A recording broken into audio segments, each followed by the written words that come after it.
Hey everybody, I'm Mr. Peitzman. I'm one of the tech ed teachers here at Penridge High School.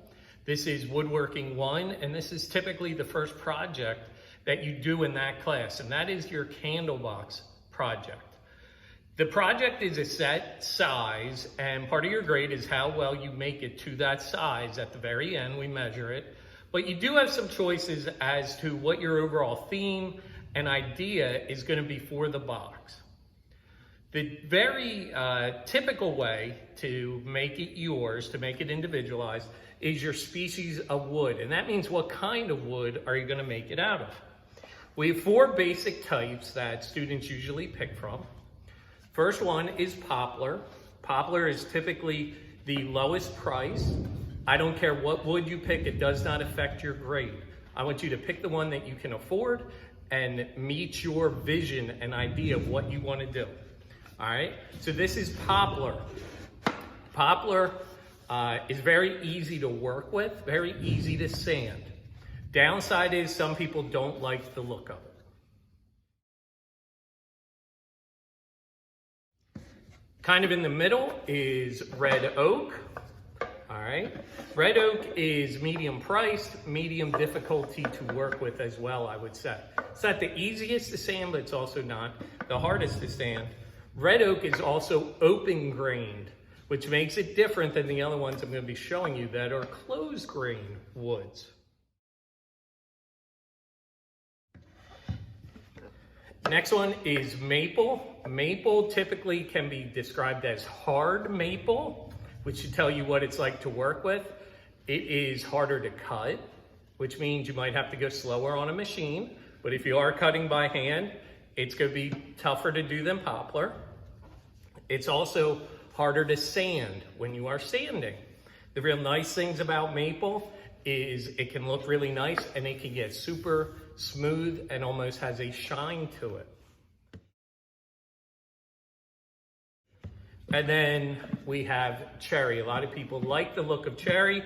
Downside is it will burn when you are cutting it, so you have to be careful and be familiar with how to cut it and what kind of speeds to use. It's also a little bit easier to sand than maple, but it's also not as easy as poplar. And it is our highest priced of those four woods that we just looked at. Depending on the year, you may have the option to use walnut. Walnut is becoming very expensive. So for me, we typically don't use it as our primary wood. We will use it as what's called an accent wood, where we add it to another kind of wood that you're already using.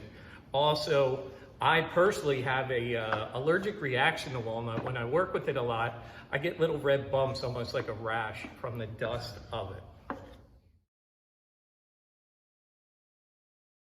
it. Another option that we've done from year to year is all of the woods. So what these students had to do was make all these individual strips, glue them together so that it was almost like one piece of wood, and then work from there. So this will be an example that you can see how the stripes follow it around. This could be some, if we don't do it as a class, you could do this yourself, but it is more work, just be aware of that.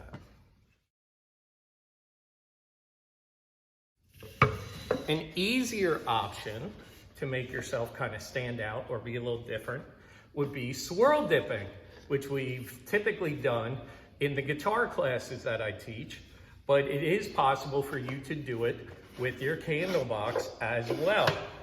If you are going to swirl dip, you would pick poplar. Again, I don't care what kind of wood you pick, it doesn't matter. But why pay for cherry if you're just going to paint over it? It doesn't make any sense. So you would pick poplar if you were going to swirl dip. And then another way that you can make yours customized, maybe this is the easiest way of the four different options I'm giving you. Whatever kind of wood you pick of those four original, poplar, red oak, maple, or cherry, you could go to the laser engraver and engrave something. This happens to be for the band Pearl Jam, who's one of my favorite bands, but you could do your last name, You could do different kinds of clip art if you want, whatever. The nice thing about doing this is, if you get tired of that, it's still a plain box on this side when you put it up on your shelf. I have made dozens of these and given them to people with something on the inside. For example, Oregon Ducks. I had a friend who was an Oregon Ducks football fan, put their logo on it, and then I bought them a jersey, put it inside. Now it's not only a box that you're giving the gift in, but the box itself is part of the gift as well. So laser engraving is definitely an option you can do. Depending on how big your class is or what kind of time we have, laser engraving might have to happen after school because we might not be able to do it in class. But laser engraving is also a very cool way to make yours customized.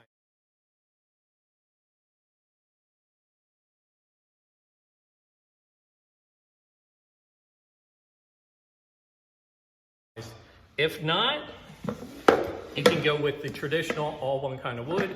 Again, we'll go in reverse order. Cherry, maple,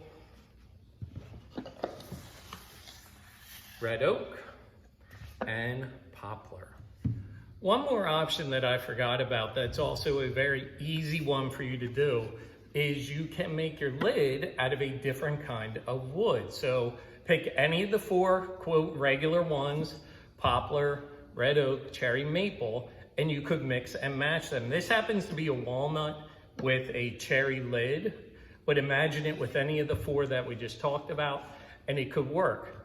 You could also, if you wanted to, make your sides, your long sides, your lid, your long side, and your bottom out of one kind of wood, and make your ends out of a different kind. So that's also an easy way that you could customize and make it your own. Most students, what do?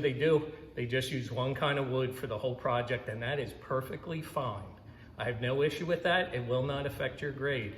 Remember, no matter what kind of wood you use, what you spend on it doesn't affect your grade. What affects your grade is how hard you work, how you behave, are you safe, things like that in the class, and then that final product at the end.